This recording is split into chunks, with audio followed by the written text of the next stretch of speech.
All right, so let's do a quick tour through the cell. And when I say cell, obviously we then say, well, what kind of cell? And here are two of the ones that we have talked mostly about, and those are the eukaryotic cells and prokaryotic cells. So the main thing here is that cells are the building block of all living things. So everything we know that's alive is composed of single cells or multiple cells. The one thing that isn't cellular, and they actually is a picture, no, that isn't a picture of it, but sometimes we look at viruses differently than we do other things. So I wouldn't put viruses in this particular discussion, but just to mention that when we talk about bacteria, etc., on up, we're looking at cells. So there is an organization or a hierarchy to all cellular things. All living things can be made up of a single cell, so it could be that that's it, you're a single cell, or that those cells combine to form tissues. An organism that sort of comes in at this level would be jellyfish. So this would be a group that is really a bunch of cells together that forms tissues, but doesn't go too far beyond that. When you go up to another level where some of those tissues combine to form specific organs, then we get into this next level, and then we get into larger systems as well. And all of those together would form an organism. So that's just the hierarchy. I won't put anything on microscopes on the test, but it is incredibly valuable to understand microscopes and the different types and what they actually do to magnify, to make larger, or to make much clearer, or both of the subject that we're looking at. Sometimes we have to apply stains to see different things, and you can see that here with some examples of light microscope cells. Or we use electron microscopes, which basically don't allow us to see any living cells at all, but they help us to see detail that's pretty amazing, with this one being scanning and this one being a transmission image. Cell theory, though, we talked about this idea that these things sort of come together to say that cells are made up of, are the basic units of life, and that all living things we know of are made of cells, and that cells have to come from pre-existing cells. So those are sort of the real three basic ideas behind cell theory. Now, what do cells have? Well, they basically have four common components, regardless of what type of cell. We know that they have a plasma membrane, which allows some control of what comes in or out of the cell. So we have cytoplasm, which is a liquid jelly-like material almost inside a cell. In other words, it could be considered a solution of sorts, so it's water plus things dissolved.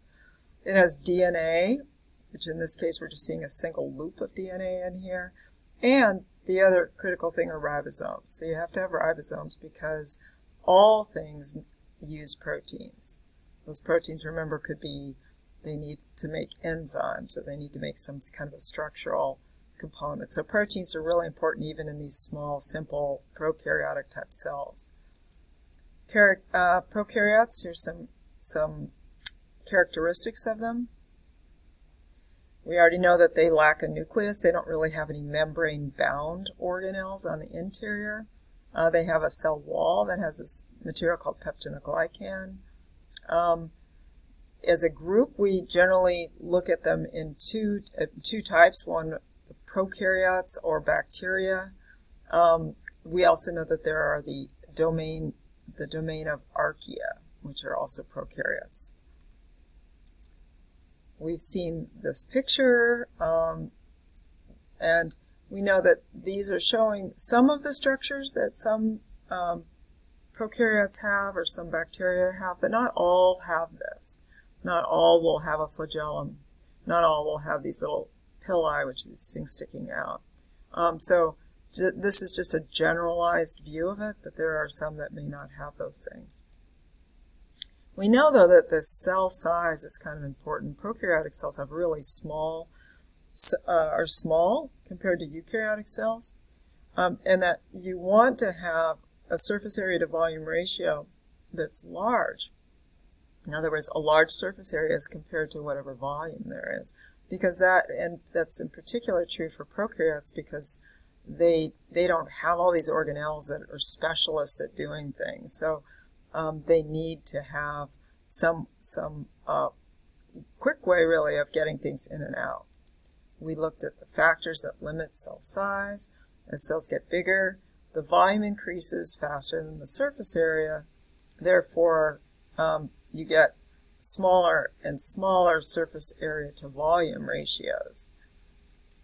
All right, so here's eukaryotic cells. This is a typical animal cell. Notice this one has a flagellum, which only a few animal cells really have this, so it's just kind of putting everything in this picture.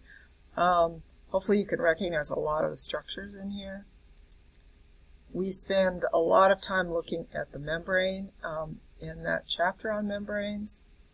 We know that the membranes are kind of a mosaic, and they have lots of features on them that help to increase surface area or to bring materials in and out. Cytoplasm is that the watery material inside the cell, in the intracellular side. But it's also sometimes called, at least part of it, the cytosol, which is a little bit of a thicker version of that, and it's where organelles are they're kind of stuck in there. They're suspended in there. Nucleus. Here's the nucleus here. Has a nuclear membrane around it, or nuclear envelope. And it is continuous then with the endoplasmic reticulum, so it's a part of this endomembrane network. The nuclear envelope, it's a double membrane, like the cell membrane is, as two layers. And aside from that, we really haven't talked too much about that. The nucleolus is that dark spot within the nucleus, this where ribosomes are created, and some proteins are actually made here. Here's what the ribosomes look like. We've mentioned that one recently. Mitochondria, or singular is mitochondrion, which are the ones that have their own nucleic acid, and also have this inner membrane. So they have an outer and an inner membrane that make them kind of have a unique structure. We're about to see this, but we know that their main role is in producing energy in the form of ATP. Peroxisomes are little bubbles, in a sense. Here's a little lipid bilayer right here that have different enzymes inside here, and that they can break down things like hydrogen peroxide and detoxify. I'm not going to talk about the microtubule organizing centers here yet. There's kind of another picture of an animal cell, so you can see all the organelles that are present. Remember, we did talk about some of these in some detail, especially with the endomembrane system. I think that comes up again. Here's our Golgi apparatus, sometimes called Golgi bodies. Here's just a little vacuole.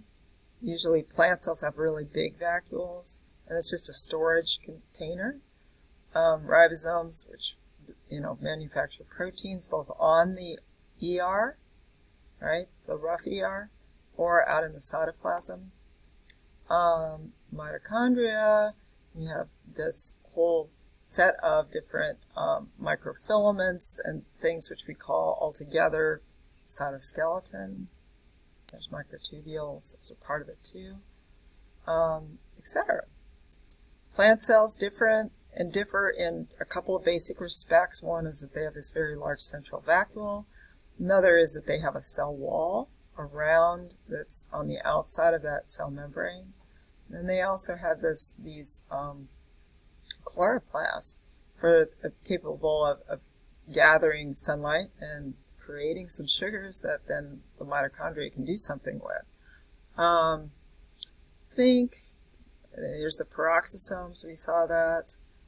We don't generally see lysosomes so much in a plant cell, I don't think, at all, really, but we do see peroxisomes. But we see both in animal cells. Let's see if they have that in here. Yeah, so here's the peroxisome, and there's the lysosome. So they have slightly different functions. Lysosomes break things down too. Peroxisomes mostly deal with hydrogen peroxide. Didn't get into much on centrosomes. We did talk a lot about plants and plant cell walls. This idea that they're made up of something called cellulose in plants, and in prokaryotes we have something called peptinoglycan in those. Chloroplasts, just kind of generally what they are. They have that double membrane too, and they have their own DNA. Central vacuole, we looked at this with, in particular, what happens when water moves in or out of a plant cell. Endosymbiotic theory is what I talked about a couple of times.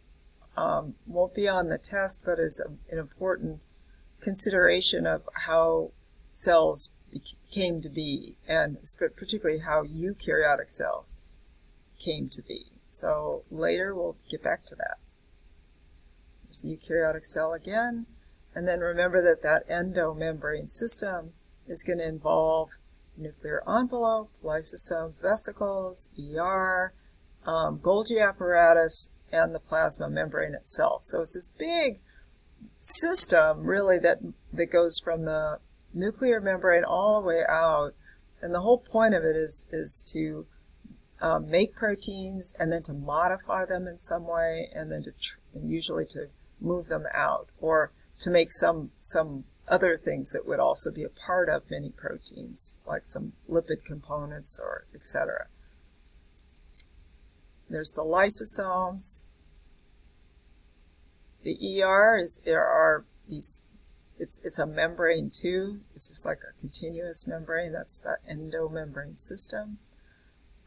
Here's the Golgi, and we know Golgi is our UPS, which picks up materials that have been created, proteins from the rough ER, and then continues as it comes down here to modify them until it packages them in a little transport vesicle and then moves them out of the cell by exocytosis. So that would be an example of bulk transport.